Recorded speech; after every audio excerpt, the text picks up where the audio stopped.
ধারাবাহিকে শুরুতে দেখা যাচ্ছে বিদ্যা তো কাঁদতে কাঁদতে ঘরেতে চলে এসেছে। বিদ্যার খুব কষ্ট হচ্ছে, তো কষ্ট হচ্ছে যেন বুক ফেটে রক্ত বেরিয়ে যাচ্ছে। রাজজিতের কথা ভাবছে। অপরদিকে দেখা যাচ্ছে রাজজিৎ তো রাজদেব বাবুর কাছে এসেছে। রাজদেব বাবু কাকে যেন একটা ফোন করছে। তখন রাজদেব বাবুকে জিজ্ঞাসা করছে, ড্যাডি কাকে ফোন করছো? রাজদেব বাবু তখন রাজজিৎকে বলছে, আমার ছেলের চোখের জল বেরিয়েছে। ও কি ভেবেছেটা কি? ওকে ছাড়া তোমার জীবন চলবে না? দরকার নেই তোমার জীবনে ওকে। রাজদেব বাবু এবার বিদ্যাকে ফোন করেছে। রাজদেব বাবু বলছে বিদ্যাকে, কি ভেবেছোটা কি? তোমাকে ছাড়া আমার ছেলের জীবন চলবে না? চলবে চলবে, ভালো করেই চলবে। তুমি কি ভেবেছো? তুমি ওর জীবনে এসে কৃতিত্ব দিয়েছো? তুমি ওকে ফেভার করেছো? আমার ছেলে বাড়িতে এসে চোখের জল ফেলছে আর আমি বাবা হয়ে সেটা সহ্য করছি। তোমাকে না আমি কখনো ক্ষমা করব না। তোমাকে আমি ঘৃণা করি, তোমার চরিত্রটা এত খারাপ। আর আমার ছেলেও তোমাকে ঘৃণা করে। এই বলে তো রাজদেব বাবু ফোনটা রেখে দেয়। বিদ্যা তো এবার একার মতো একা বলছে, কোনো অপরাধী করলাম না, কিন্তু ফাঁসির মঞ্চে ঝুলে গেলাম। না বিদ্যা, এইভাবে মিথ্যে কলঙ্ক নিয়ে বাঁচা সম্ভব নয়। আমাকে এর গোড়া খুঁজে বের করতেই হবে। কেই বা এই কনিষ্ক বিশ্বাস, কেই বা এই কবি, আমাকে খুঁজে বার করতেই হবে। আর কেনই বা আমার জীবনে এই নামটা বারবার করে ফিরে আসছে? বৃত্তটা, এই কনিষ্ক নামটা আমাকে ঘিরে ফেলছে, কিন্তু আমি এতটা ছোট হয়ে যাওয়ার পরও খুঁজে পাচ্ছি না। আমাকে খুঁজে বার করতেই হবে। এই কনিষ্ক বিশ্বাসটা কে? আদৌ কি এই নামটা এক্সিস্ট করে? আমাকে খুঁজে বের করে প্রমাণ করতেই হবে বিদ্যা খারাপ নয়। আমাকে নিজেকে প্রমাণ করতেই হবে যে আমি নির্দোষ। আমার রাজজিতের সামনে প্রমাণ করতে হবে আমি খারাপ নই। শুধু রাজজিতের নয়, ওই রাজদেব বাবুর সামনেও প্রমাণ করতে হবে আমি খারাপ নই। দরকার নেই বিদ্যা, তোর দরকার নেই। রাজজিৎ যদি বিদ্যাকে ছাড়া বাঁচতে পারে, তাহলে বিদ্যাও রাজজিৎকে ছাড়া বাঁচতে পারে। আমি আমার কলেজ, আমি আমার ছাত্রছাত্রী, আমি আমার সমাজকে নিয়ে বেঁচে থাকবো। আমি ভুল করেছি ভালোবেসে, সত্যি আমি ভুল করেছি।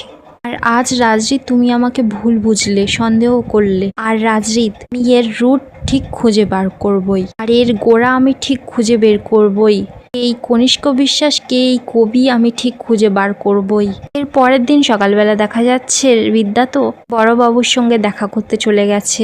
মানে পুলিশ স্টেশনে নয়, রাস্তায় দেখা করতে চলে গেছে। বিদ্যা তো এবার পঙ্কজবাবুকে বলছে, বড়বাবু আমি সেই কনিষ্ক বিশ্বাসের সাথে দেখা করতে চাই, কথা বলতে চাই। পঙ্কজবাবু তখন জিজ্ঞাসা করছে, কে এই কনিষ্ক বিশ্বাস? বিদ্যা তখন বলছে, যার আমি গাড়িটা ট্র্যাক করতে বলেছিলাম, তার খোঁজ নিতে বলেছিলাম, তার নাম কনিষ্ক বিশ্বাস। বড়বাবু তখন বলছে, আবার কথা বলার কি আছে? আপনি নামটা জানতে চেয়েছিলেন, নামটা জানিয়ে দিয়েছিলাম, ব্যাস এইটুকু। বিদ্যা তখন বলছে, শুধু ওই গাড়িটা কনিষ্ক বিশ্বাসের, নামটা বলে দিলে হবে না? এর কোনো এভিডেন্স দেখাতে পারবেন? পঙ্কজবাবু তো এবার ঘাবড়ে যায়, কারণ পঙ্কজবাবু তো মিথ্যা কথা বলেছিল। বিদ্যা তখন বলছে, কোনো প্রমাণ দেখাতে পারবেন? কোনো তথ্য দেখাতে পারবেন আপনি, যাতে আমি বিশ্বাস করতে পারি ওই গাড়িটা কনিষ্ক বিশ্বাসেরই? পঙ্কজবাবু তো তখন বলছে, দেখুন গাড়িটা কোত্থেকে এসেছিল, গাড়িটা কার সঙ্গে দেখা করতে গেছিল, গাড়িটা কেন এসেছিল, আমি এর বিষয়ে কিচ্ছু জানি না। বিদ্যা তখন বলছে, আপনি খুব ভালো করে জানেন যে আমার কারোর সঙ্গে কোনো সম্পর্ক নেই। পঙ্কজবাবু তখন বলছে, দেখুন কারোর ব্যক্তিগত জীবন নিয়ে আমার কোনো ইন্টারেস্ট নেই। বিদ্যা তখন বলছে রেগেমেগে, মিস্টার খাসনবিশ। পঙ্কজবাবু তখন বলছে, মিস্টার খাসনবিশ নয়, কল মি অফিসার। এখন আপনি শুধু নামটা জানতে চেয়েছিলেন, তাই আমি বলেছিলাম।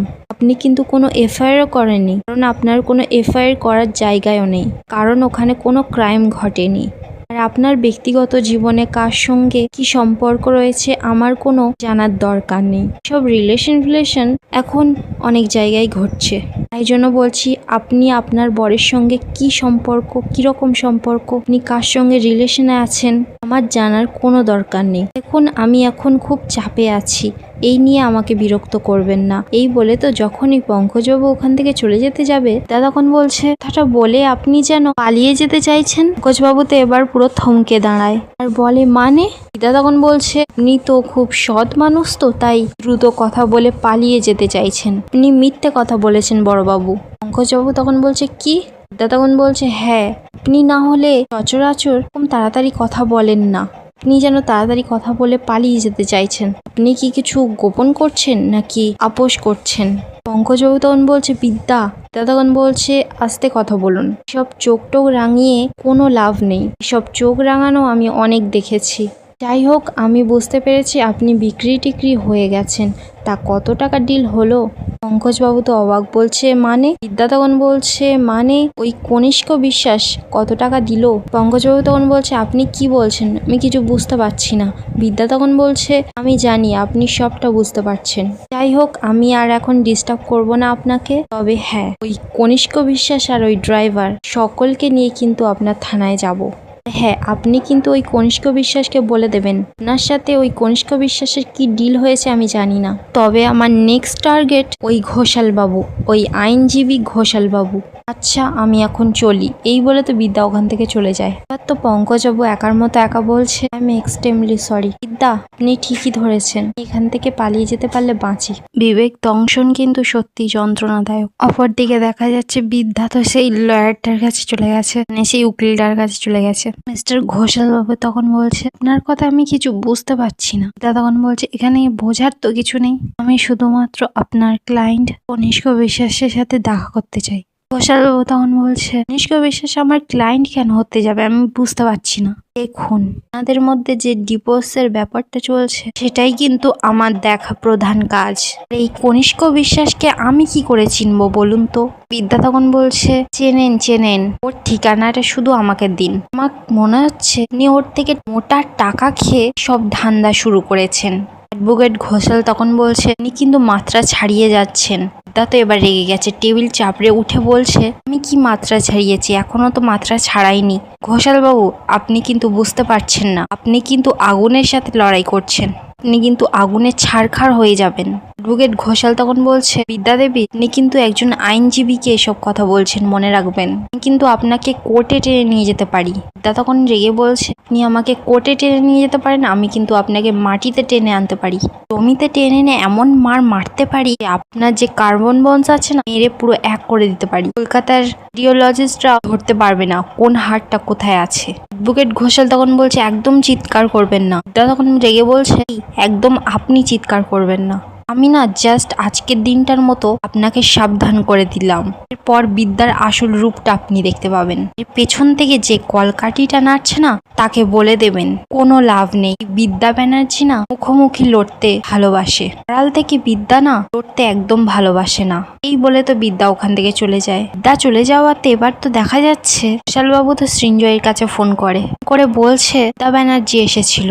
শুনে তো সৃঞ্জয় অবাক হয়ে যায়। সৃঞ্জয় জিজ্ঞাসা করে কেন? ঘোষালবাবু তখন বলছে খোঁজ করছিল, কনিষ্ক বিশ্বাসের ঠিকানা জানতে চাইছিল, অনেক হুমকিও দিয়ে গেছে। সৃঞ্জয় তখন বলছে যা খুশি করুক, আপনি একদম ভাববেন না যে গর্জায় সে বর্ষায় না। ঘোষালবাবু তখন বলছে ওর চোখ মুখ কিন্তু অন্যরকম লাগছিল। সৃঞ্জয় তখন বলছে ও যা খুশি করুক, আপনি একদম চিন্তা করবেন না।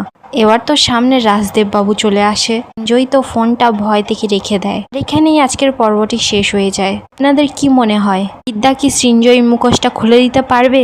কমেন্টে আপনাদের মতামতটা অবশ্যই জানাবেন।